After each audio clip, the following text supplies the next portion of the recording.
بسم اللہ الرحمن الرحیم رب اشرح لی صدری ویسر لی امری واحلل عقدۃ من لسانی یفقہوا قولی۔ Doctor Nusrat Amna from Simplify radiology.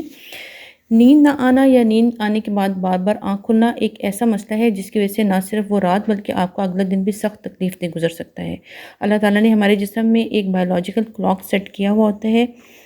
جو ہماری سیٹ کی ہوئی روٹین کو فالو کرتا ہے۔ اگر جیسے ہمیں 10 بجے سونے کی عادت ہے، اگر ہم 9 بجے سونا چاہیں تو ایسا ممکن نہیں ہوگا، یا پھر کسی بھی مصروفیت کی وجہ سے 10 بجے نہ سو سکیں تو 11 یا 12 بجے نیند بالکل غائب ہو جاتی ہے۔ سورہ غافر آیت نمبر 61 میں ارشاد باری تعالیٰ ہے، اللہ ہی تو ہے جس نے تمہارے لیے رات بنائی تاکہ تم اس میں آرام کرو اور دن کو روشن بنایا تاکہ تم اس میں کام کرو، بے شک اللہ تعالیٰ لوگوں پر فضل کرنے والا ہے، لیکن اکثر لوگ شکر نہیں کرتے۔ ہمارے دماغ میں ایک چھوٹا سا گلینڈ ہوتا ہے، پائنیل گلینڈ، جس سے میلاٹونین ہارمون ریلیز ہوتا ہے جو اندھیرا ہوتے ساتھ ہی ریلیز ہونا شروع ہو جاتا ہے۔ نیند کا ہارمون ہے، دن بھر تھکاوٹ کے باعث ہونے والی ویئر اینڈ ٹیئر کو نہ صرف ریپیئر کا کام کرتا ہے بلکہ نیند بھی لاتا ہے۔ میلاٹونین ہارمون کے ایکشن کا بہترین وقت اندھیرا ہونے کے بعد سے شروع ہو کر تہجد تک کے وقت کا ہوتا ہے، اس لیے جلد سونے اور جلد اٹھنے کی عادت ڈالیں، اور یہی اللہ اور اس کے نبی کا فرمان بھی ہے۔ ایک مشہور مقولہ ہے کہ نیند تو سولی پر بھی آ جاتی ہے، لیکن یہ ان محنت کش لوگوں کے لیے ہے جو ہر طرح کے ماحول میں سو جانے کے عادی ہوتے ہیں،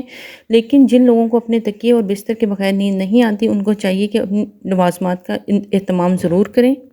جو لوگ تیز لائٹ اور تیز آوازوں میں سونے کے عادی نہیں ہیں، سونے سے پہلے لائٹ کو ڈم کر دیں، دروازہ بند کر دیں، اپنے آس پاس ٹی وی، موبائل کو آف یا بالکل سلو کر دیں، بلو لائٹس کے بجائے یلو لائٹس کا استعمال کریں کیونکہ بلو لائٹس میلاٹونین ہارمون کی ریلیز کو کم کرتا ہے۔ کھانا جلدی کھائیں اور کوشش کریں کہ کھانے کے بعد ہلکی واک ضرور کریں۔ شام کو چائے کافی کا استعمال کریں، لیکن سونے سے پہلے چائے کافی استعمال نہ کریں کیونکہ کیفین دماغ کو الرٹ کر دیتا ہے۔ جسم کو تھوڑا سا تھکانے کی عادت ڈالیں، اگر نیند نہیں آ رہی تو بجائے بستر پر لیٹ کر کروٹیں بدلتے رہیں، اس کے بجائے ہلکی سی واک کر لیں، ہلکی پھلکی ایکسرسائز کریں، اس طرح برین کو سگنل جاتا ہے کہ مسل تھک چکے ہیں اور ان کو آرام کی ضرورت ہے۔ اگر آپ کسی پرابلم کا شکار ہیں تو پرابلم کو حد سے زیادہ دماغ پر سوار کر کے بھی نیند نہیں آتی یا آنے کے بعد بار بار اٹھ جاتی ہے، اس لیے آپ سوتے ہوئے صرف سونے پر فوکس کریں، اس مسئلے پر فوکس مت کریں۔ وہ لوگ جن کو یورین کی وجہ سے بار بار آنکھ کھلتی ہے وہ سوتے وقت پانی مت پئیں تاکہ ان کی اگر ایک دفعہ نیند آ جائے تو یورین کی وجہ سے ڈسٹرب نہ ہو۔ سونے سے پہلے کوشش کریں کہ غسل یا پھر کم از کم وضو تو ضرور کر کے سوئیں۔ سونے کی دعا، تسبیحات فاطمہ، آیت الکرسی، سورہ فاتحہ، سورہ بقرہ کا آخری رکوع ضرور پڑھ لیں، دائیں کروٹ لیٹیں۔ ایک اور دعا ہے کہ جب کوشش کے باوجود نیند نہ آئے تو یہ پڑھیں، اس کا ترجمہ ہے کہ اے اللہ ستارے چھپ گئے ہیں اور لوگوں کی آنکھوں نے سکون پا لیا، آپ ہمیشہ زندہ رہنے والے اور قائم رہنے والے ہیں، نہ آپ کو اونگ آتی ہے نہ نیند، اے ہمیشہ زندہ اور قائم رہنے والے میری رات کو پرسکون بنا دے اور میری آنکھوں کو سلا دے۔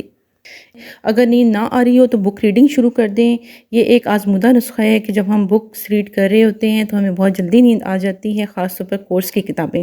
اس کے علاوہ قرآن پاک پڑھیں، قرآن پاک کو دیکھ کر پڑھیں، موبائل سے مت پڑھیں۔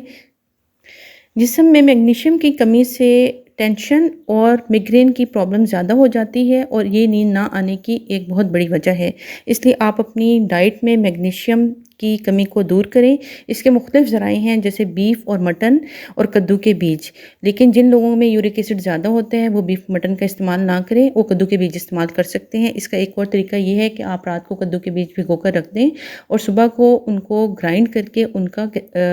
پمکن ملک تیار کر لیں اور سونے سے پہلے پی لیں، اس طرح آپ کو نیند بھی اچھی آئے گی اور آپ کے جسم میں میگنیشیم کی کمی بھی پوری ہو جائے گی۔ اس کے علاوہ میگنیشیم سٹریٹ کے سپلیمنٹ بھی استعمال کیے جا سکتے ہیں۔ اگر ان تمام طریقوں کے باوجود نیند امپروو نہ کرے تو فوراً ڈاکٹر کو کنسلٹ کریں، ہو سکتا ہے کہ انڈر لائن کسی بیماری کی وجہ سے آپ کو نیند نہ آ رہی ہو جس کی ڈائگنوسس اور اس کا ٹریٹمنٹ بہت زیادہ ضروری ہو۔